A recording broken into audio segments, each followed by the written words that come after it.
Hello, everybody, and welcome back to Total Disruption. My name is Michael Libercci, and on behalf of my co-host Jay Clendenning, I would like to welcome Heather Zimmerman to the show. Welcome, Heather. How are you?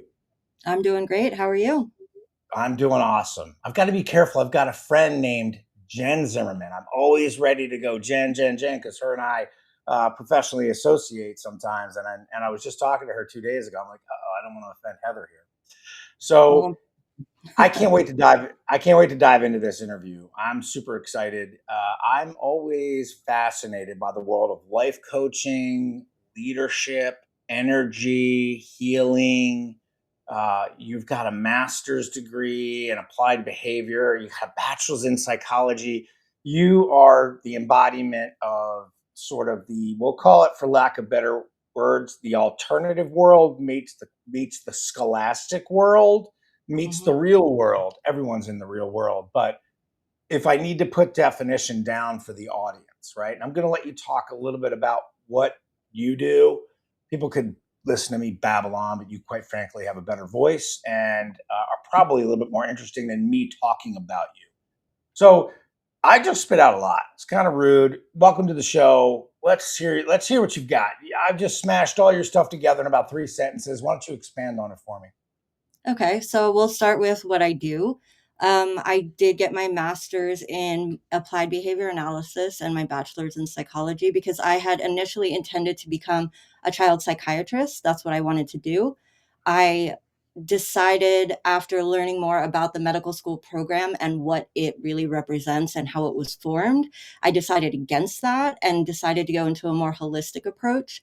And through my own spiritual journey, I learned about energy healing, I learned about sound healing, Reiki, channeling, all of these different modalities that kind of resonated more with me than prescribing a medication, which I don't think is the answer. So I kind of shifted my approach there. And in all the things that I do, whether it's healing, my channeled messages, tarot reading, whatever, I kind of mix the science and the spirituality so that it you can have, even if you don't believe or you have doubts, you there is scientific research that backs up what I do, whether it's the holistic approach or the psychology approach when I work with my clients. So it's a very different platform to stand on than what most people do. Like most people are doing one or the other. This kind of blends the both of them, which I really personally enjoy. So let me add to that. I spent 30 years in the health fitness industry and the adjacent manual therapy industry. And when you're a healer, and I grew a business out of it and then expanded into this kind of coaching, but when you are a healer of any kind, whether it's a massage therapist, a manual therapist is basically a title for everybody that doesn't take insurance, that does hands-on work to the body, that is not a Mhm. massage. I'm just going to put that out there. Just that's the street definition of what manual therapy is. And if you're not a physical therapist and you're sort of a certified person, however educated you are, what starts to happen when you work in the fringe world, what I call fringe world, is you see people that need the mind body assistance because the traditional medical world has not taken that into their accountability for a problem, or they haven't looked at 3 to 5 factors or 10 factors that area of healing represents. And for those of you out there that are really hell bent in Western medicine, nothing wrong with Western medicine. It's Mhm. just people like you and I, Heather, have been on this earth long enough to we have seen things that just don't work in the traditional world. You and I have Mhm. sought out, and people like us have sought out deeper ways to say, let me add something to somebody's mix. And Mhm. you can't sort of work with the body and not work with the mind. And Mhm. that's why I like that you're doing the leadership component, because mixing in all of your education with the leadership component, to me, leadership is doing. So I'm going to talk, I'm not going to segue out of it. I'm going to come back into it. It's going to make sense in a minute. But let's talk about that mental piece of leadership real quick. Let's get out of the sort of metaphysical world. Let's get into leadership and leadership as a horizontal model. Um, I think the traditional model is a little bit fractured. You want to elaborate on the horizontal leadership model?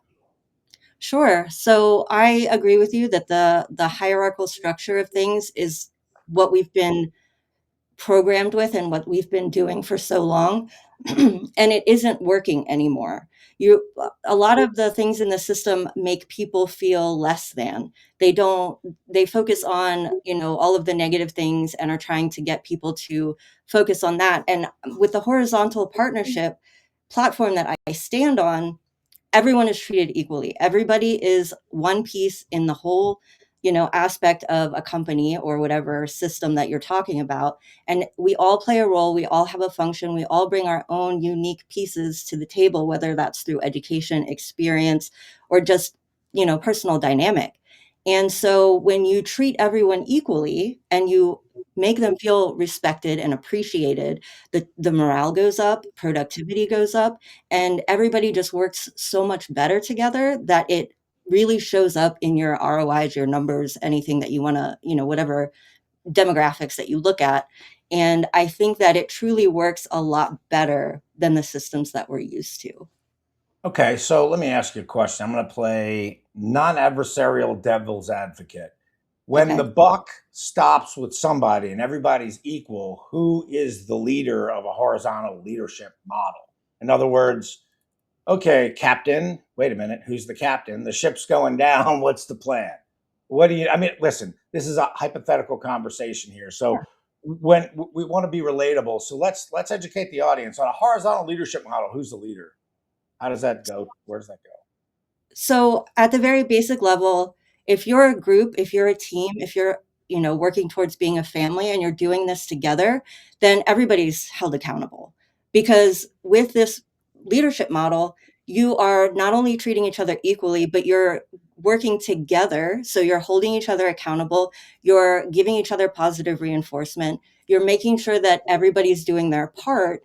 And because that extra level of accountability is there, it really makes things work so much easier and so much more fluid that when things do happen, everybody can come together and be like, okay, this is where we dropped the ball. This is how we can make it better. Let's all of us contribute and make the system work better next time. Right. But there's still roles and there's still people, there's still leadership roles, correct? There's Yeah, still, and if everyone does their job, everyone's created equal. But at some point, even in a horizontal leadership model, somebody's got to be held. Like somebody's got to make a final decision of based course. on that. So we're not talking about complete socialistic leadership, or No, are we no. talking about socialistic leadership? No, no, we're not. We're not today. No, we're not talking about that. We're talking about like you still have your executive, you still have your leadership, your management, stuff like that. Everybody still has that role, but it's more about treating the people underneath you, perceivably underneath you, with the same respect and allowing them to bring their ideas and things to the table without making them feel less than. So at the end of the day, there is still people who are going to be held accountable. Yes, people who have to make the tough decisions, but it's not about everyone being treated equal in their role. It's about everyone being treated as a person because Oh we yeah. people. We are all, we all have our own ideas, we all have things. So that's where that equality comes from, not the pay rate, not the, management and business owner roles, but just treating each other like normal human beings and not a number. I've worked in the corporate world for so long, got tired of I didn't do well. I'll just throw that out there. People, when they treat you like a number and they treat you like everything's black and white and they don't treat you like a normal person, it really makes a big difference when you're trying to have, productivity, you're trying to have people who are, excited about coming to their job. It's more about that respect in the equality. Wow, that's a huge piece. And I really would like everyone who's listening, which actually sometimes is a lot of people, Mm, you want to get this point across. Heather and I today want to get this point across because I feel passionately about this too in a leadership model. You're only as good as your team. mhm. You're only as strong as the people around you. No one can do it alone. No CEO can go in and market, clean the place, put together an HR component. There's not enough time in the day. make the Mhm. product, take the product to market, fill out the paperwork, meet with a legal, like, in other words, if in this, what I consider to be a cutting edge leadership model, we'll call it the horizontal leadership model, it's cutting edge, where you're empowering your team. Mhm. And your position doesn't dictate your success, your people dictate your success, and the results that everyone achieves dictates the success. So those of you that are interested, I highly suggest people reach out, and your information, Heather, will be in the show notes, but we'll also give people, if they keep kind of cruising along here, a way to get a hold of you. So with all this talk about leadership, and I'd like to try to figure out how behavior and spirituality, because I feel like this, like, so if you're this person who's not working in horizontal leadership, this is where I told you I'd circle back around. Like in your world of behavioral psychology and the world of spirituality, when you got people, especially like people who are in leadership positions, right? How do we connect the spirituality, disrupt that right there? Let's get a little tactical here. If I'm out there and Okay. I'm listening to this and I'm somebody who's in a leadership position, or I'm somebody who's trying to communicate to somebody in a leadership position, how do we bring spirituality correctly into this? I don't know about correctly, but effectively into this.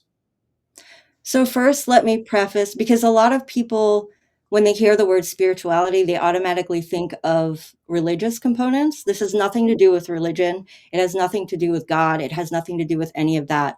Spirituality, in this sense, with tying it into this leadership model, is more about your soul. So I help you remember why you started this dream, and this is at the executive level, why you started this dream to begin with, realign you with your mission and your purpose, and bring you back to, why did I start doing this in the first place? What was my dream? What was my vision for this company? And tying in, I can do Akashic Records readings, which helps you remember and learn more about your path. Oh my gosh, your path and purpose in your life as it pertains to your business and your mission. I can also help do energy clearing so that if there's blocks that are preventing you from getting to that next level of leadership or sales or whatever it is that you're working towards, if there's something energetically, emotionally, mentally blocking you from reaching that next level, I have modalities that I can use to help you work through those as well. So there's the spiritual component as far as that goes, but also the behavioral psychology part as well, because we're not only thinking about working with your mental state or your emotional state, but we're bringing in the whole mind, body, spirit together to make your personal system as a whole work better. And that will reflect in the team as well. Okay, so in the world of, in an ideal world, how do you do that? In other words, I'll just take it back. Like, how do you even begin this process? So, is there some sort of Q&A with the leadership team? Do you run around and interview other people? Like, I'm a business, I want to hire you, or I'm a, like, how does, let's say somebody just didn't have the resources to hire you. What kind of process would somebody go through to become aware of these deficiencies and be able to install this? Like, how does that work? I realize we're in sort of the ethereal world, but it would be cool just to give somebody an ideal framework here while we've got some time together. Sure. So I do have some little quizzes and things that you can take that kind of give you an idea of where you're at and what you might possibly need to work on. And I have YouTube videos and stuff like that that are free resources that kind of help you work through some of these things on your own. And my website goes into a lot more detail about the actual steps of what these sessions look like. But I start with working with the executive at that level and doing one-on-one sessions, figuring out, what their day-to-day issues are, what they're trying to work through. And then I do everything from culture assessments, where I do meetings with the whole team or the whole management team, whatever level of, work that you want to do. And because of my behavioral psychology background, I'm good at reading between the lines of what people say and body language. So I kind of get an assessment through watching and listening to what people are saying to kind of get a baseline of what needs to be worked on. We do team building exercises quarterly. We do a whole bunch of different things that really kind of assess the core, where you're at and how to reach that next level. And I mean, it's a case by case basis. Everybody's Right. got different things that they're working through, but there are ways to kind of figure out where that is. So if I wanted to implement this, let's say I want to, you can't, everything's on a case by case basis. It's just like saying, how long does it take to get in shape or become a faster reader or become a better singer? Mhm. Um, I heard, I'm going to give an example here and then I'm going to ask the question. Okay. So I was watching a little bit of, I like to, I'm not a musician, but I like to learn about musicians and music and people that are performers. And you familiar with the band Metallica? Of course. Who isn't? Okay, so Kirk Hammett's the guitarist for Metallica, Mhm. and there's another guitarist out there named Joe Satriani, and Joe Satriani used to teach Kirk Hammett back in the day when Kirk was in one band. He used to give him guitar lessons, and Kirk Hammett was talking about Satriani would dump on him all this information in the hour they were together, half an hour, and say, if you want to be great, you're going to learn everything in this lesson that you need to learn by the next lesson. We're never going to repeat. And if you don't want to do it, then I'm not going to teach you. Wow. And he was like, wow. And you should, he demonstrated some of the things that were almost impossible. Well, at one point, Kirk then was meeting him twice a week. Okay. So, Kirk Hammett is in one of the largest bands in the metal world and even in the world right now. Those guys are, sort of almost senior citizens and still selling out stadiums and renowned. If you're not a fan or don't know Metallica, I don't want to pretend somebody listening to this knows who Metallica is. However, when you're engaging, if I'm a corporation or if I'm a company or if I'm an executive in charge of 5 people, 3 people, 300, in your opinion, what are some quick turnaround? What does someone really need to do to implement change in, let's say, a quarter or a half a year? Like, what kind of involvement do they need to do? So, I mean, again, this is going to be a case by case basis depending on what Right. exactly you're trying to change. But what I do with my sessions is I help you figure out what it is exactly that you need to change, but I don't just end with the session. Unlike this gentleman that you're talking about who's like, I'm going to give you everything in an hour. You have to learn it by the next time we meet. What I do is I go over everything. We chat, we talk, we bounce ideas off of each other during that session. But at the end of the session, I actually provide an integration plan with step by step things that you can do until our next meeting that you can implement. And if you don't get to all of them, that's fine. We can go over it again at the next meeting. We can take as long as we need. And with each session, as we talk, we figure out what's working, what's not, because every team dynamic is going to be different. Everybody learns differently. So it's going to be a very experiential process. So what I do is I help you understand what it is that's happening, why we're doing the steps we're doing to help you change it, and giving you step-by-step instructions on how to implement it. And I'm helping you kind of integrate all of that into your mind, into your body, into your spirit. So it's a little bit more involved than just here's the information, run with it, and then I'll see you later. Okay. See you later. I like that.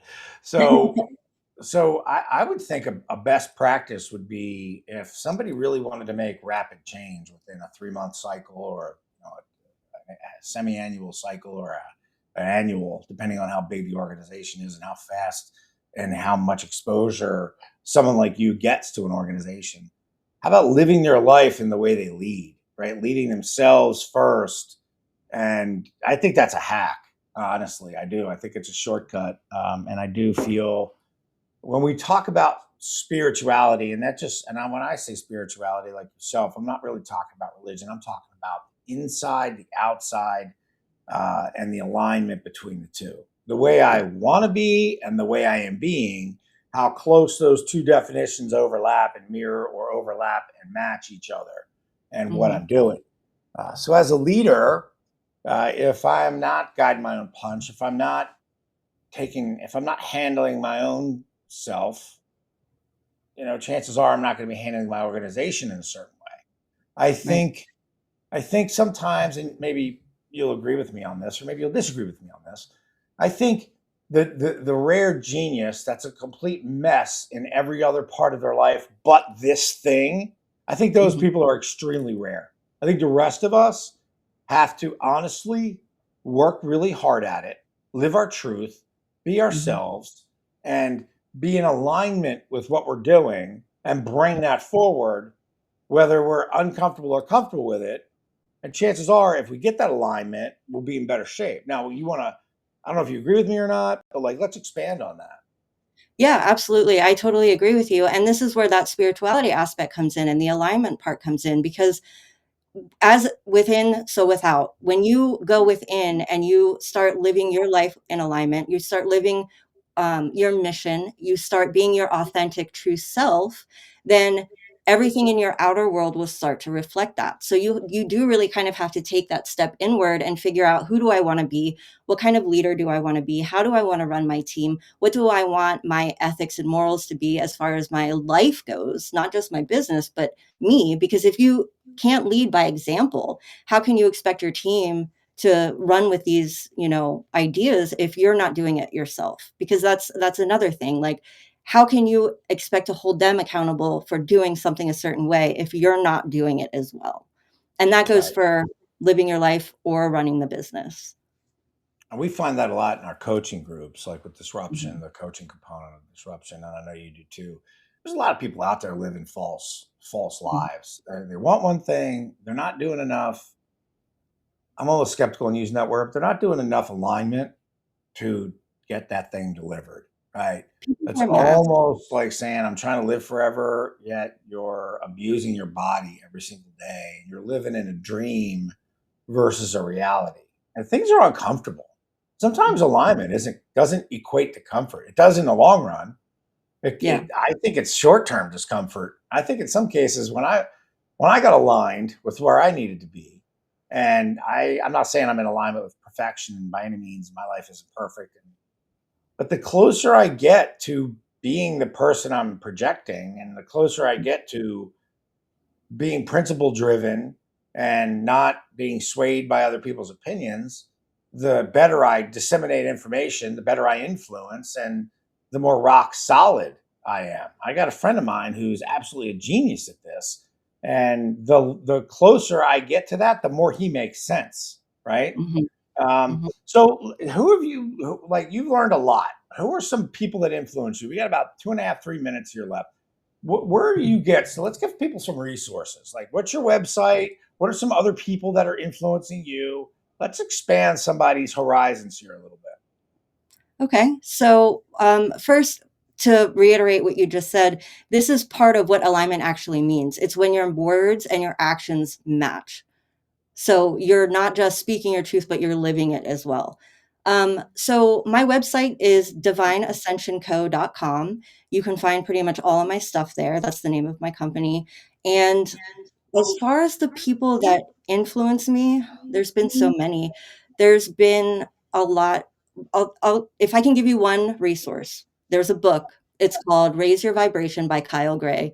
Every time anybody, I Mhm. don't know Kyle Gray, I'm not, Right. paid to say this, You're not an but this affiliate. no, but this book really helped me understand how to really appreciate the universe and the things that, you find in your everyday life, to find the beauty in the world, to kind of make the mundane things a little more, beautiful and spectacular. And I always recommend that book to people. And you can be at any level in spirituality and business, whatever. It kind of just gives you a new appreciation of things. Raise your But vibration by who? Kyle Gray. Thanks. Yeah, yeah, and pretty much anything from the Hay House, like, publishing company, they're all amazing. Everybody Yeah. on there is amazing. But my podcast, if you check it out, there's a lot of people that I've interviewed on the show that are all most of them are healers. Other people are people who've been through transformational journeys. But to be honest, like, I learned something from everyone, and this is part of that horizontal partnership as well, not just with running a business, but with collaborations and things. So everybody has a chance to learn something from everybody, and we have this ability to teach each other things. So all of the people that I talk to on a daily basis, I learn from in one way or another. So I mean, you can find inspiration from literally anyone, whether it's what to do or what not to do. Either way, it's all an opportunity for growth. Right. And I will say the caveat to that work hard stuff is a lot of times healers are really good at healing other people. And I used to coach, I was in a coaching business where we had hundreds of healers in it, and it was herding cats professionally. Now, Yeah. when it came time for them to deploy their superpower, it was like, whoa, you Mm-hmm. know. And perhaps maybe in a follow-up interview, I'd love to I got off track today asking all these questions, but I want to learn more, a little bit more about you. But if I do, Yeah. I'll just go to your website. So Yeah. it looks like, I mean, I could have gone on for another 2 hours here, but we got to wrap this up. I know the audience is probably itching to get moving. So thank you, Heather, on behalf of my co-host Jay Clendenning and my co-host for today, Heather Zimmerman. I'm Mike Libercci. You were just live on Total Disruption. Now it's your turn to disrupt. We'll see you next time.